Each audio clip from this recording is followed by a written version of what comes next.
is a piano master class at the Peabody Conservatory of Music in Baltimore, Maryland. The teacher is Leon Fleisher, who is America's most sought-after piano instructor.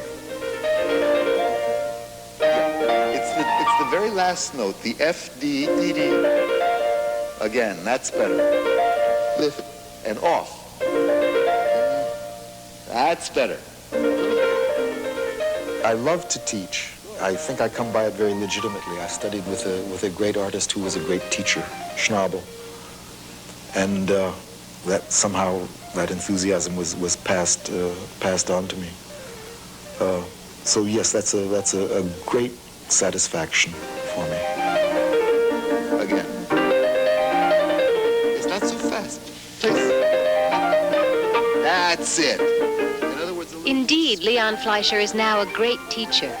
But at one time in his life, he was considered a boy genius, a wunderkind at the piano.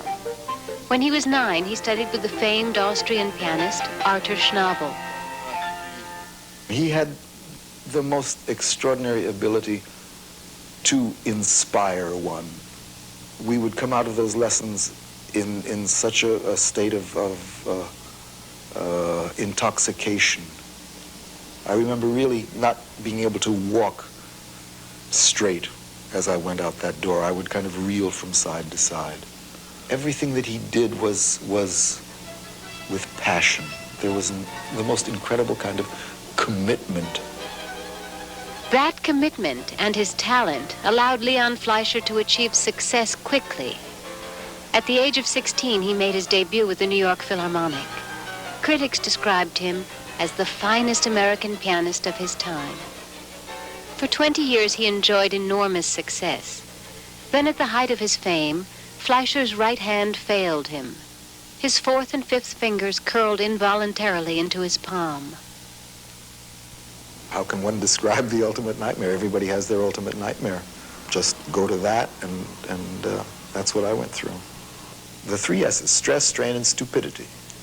Yeah. I didn't know better. I worked very hard to a point that was just destructive. There was a time when, in my life, when somehow it was popular to work through pain.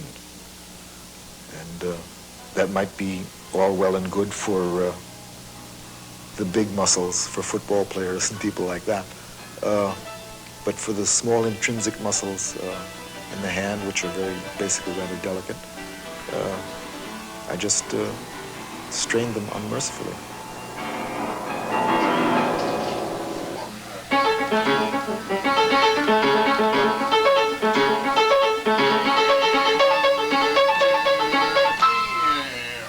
Over the next 20 years, Fleischer tried every medical remedy available. Steroid injections, hypnosis, acupuncture, biofeedback. The result of all his effort was only minor improvement in the functioning of his right hand.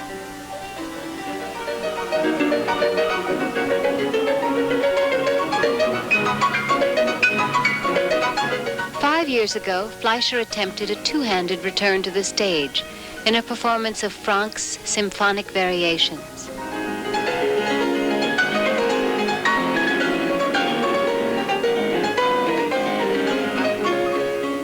I was originally scheduled to do the G major Beethoven. It's about 37 minutes. And I had to switch to the Franck symphonic variations, which was only about 15 minutes.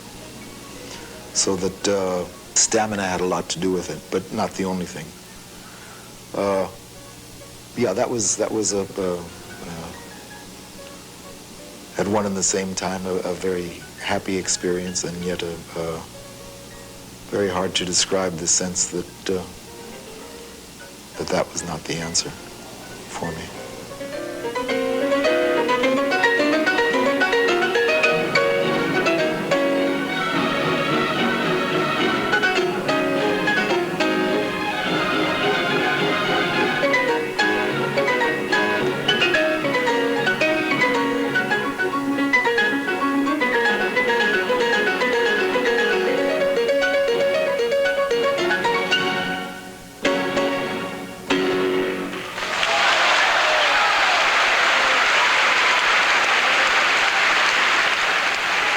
Since that dramatic concert in 1982, Leon Fleisher has not performed with both hands, but his musical life is richer than ever.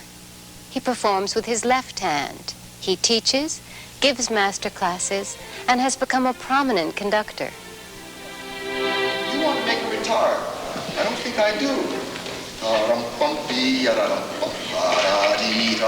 Maybe the last 2/16 to the downbeat, but nothing before that. Nothing before that. A little happy.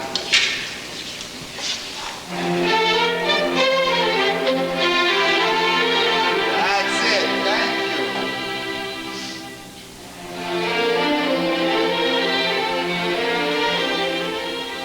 Conducting is through gesture, through intensity of intention, concentration, what you will, is convincing 100 professional, sometimes sympathetic, sometimes skeptical musicians to go along with your vision of what the music is.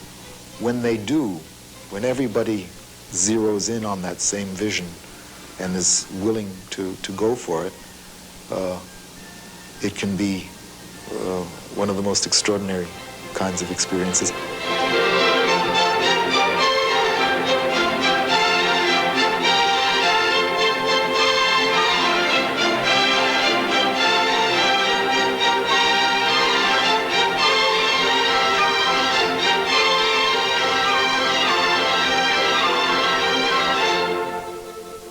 Leon Fleisher has reshaped his musical identity. He continues to play and conduct. And he was also recently named artistic director of the Tanglewood Music Center.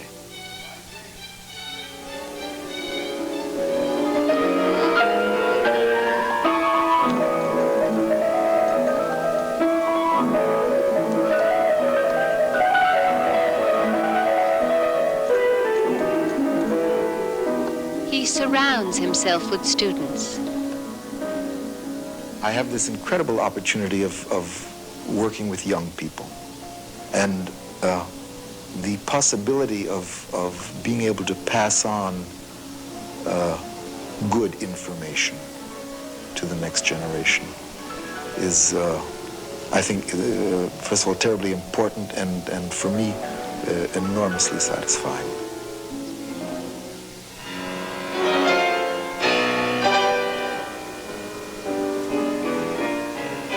If one work of music can be identified with one musician, it is Ravel's Concerto for the Left Hand. Originally composed for a friend of Ravel's who lost his right hand during World War I, the concerto now belongs to Leon Fleisher.